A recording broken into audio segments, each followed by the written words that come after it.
Hey guys, I'm Nicole and I'm here today to talk about my 30-day experience drawing challenge, which I ended up making it to 45 days in total, and I shared this experience on my Instagram, which I'll link below. And I want to talk about my experience with it and any challenges I faced, the before and after, and my growth. Recently, I also attempted to do a 30-day painting challenge instead of just drawing, so just focus on painting. And if you're interested to hear about that and my experience, you can check out my other video on YouTube. So I started out with the 30-day challenge because I always wanted to do a drawing challenge and I never did. And it just happened to have the opportunity to do it in August, a year and a half ago.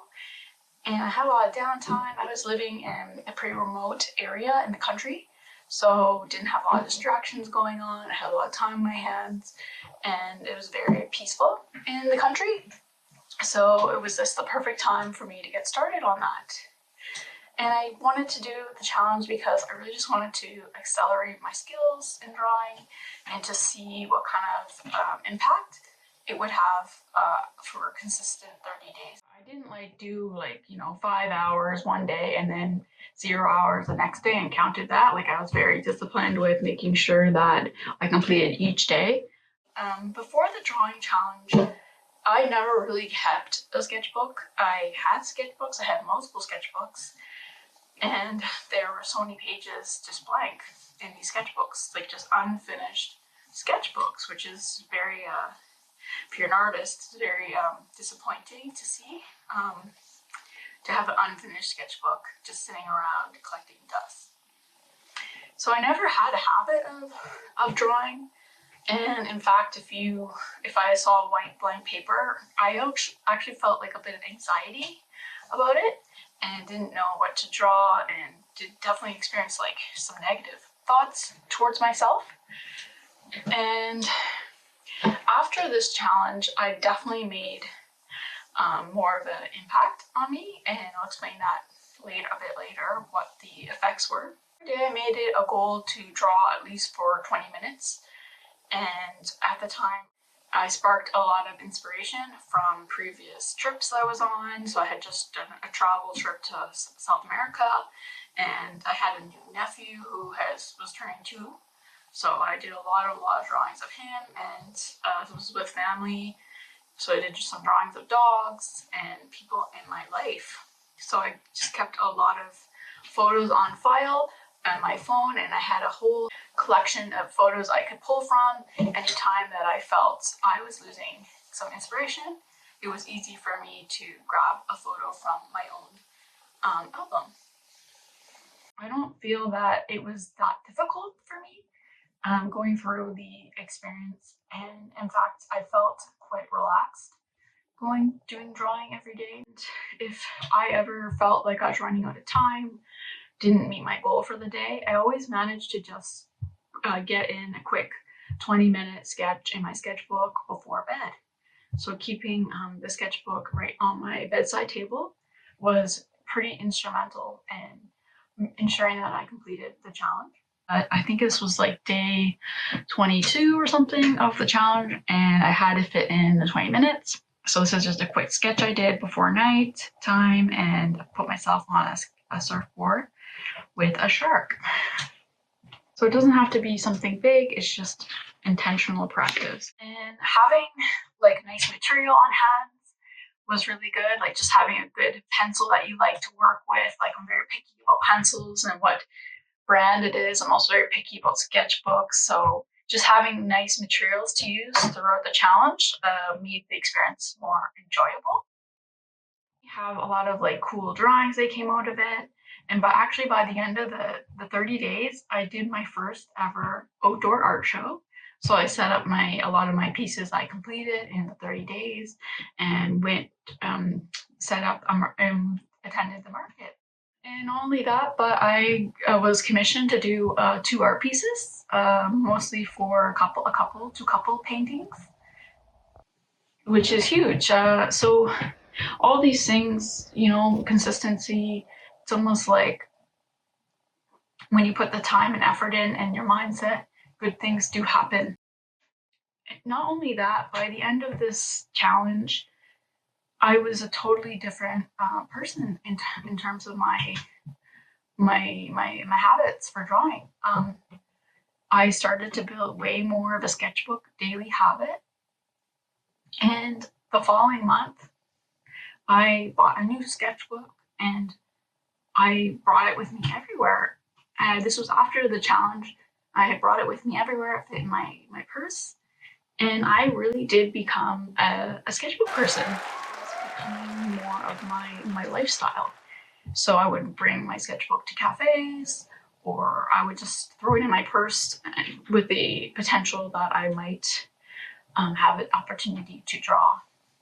Or I would carve out time in my evenings to take a sketchbook with me to a cafe. And so that was really big for me. And the sketchbook, I used it a lot during my travel when I went to Europe. Did a travel around Eastern Europe and parts of Turkey and Georgia. So I was using my sketchbook all the time. So at the end of this, I don't know if I would say that my skill improved a lot. I don't know if the needle shifted significantly in the 30 days of drawing, but my habits that I built did. So the habits that I developed, I became a sketchbook person. Like it became a normal routine for me, and opening up a sketchbook was not hard anymore. It was easy. I didn't feel negativity or anxiety. I felt relaxed. These 30-day habits are something that I hope that will carry over to the rest of my art journey. And it's just these little habits that can excel you in your daily life and your art practice. And one thing I would have changed about this experience is I would have been a little bit more intentional about what I was going to focus on for drawing. So, for example, like I kind of just drew stuff that I was inspired by or liked, but I think I could have challenged myself more to focus on things that I was not very good at. So things that I felt more challenged by, instead of doing subjects that I would typically draw. And I would probably study more fundamentals.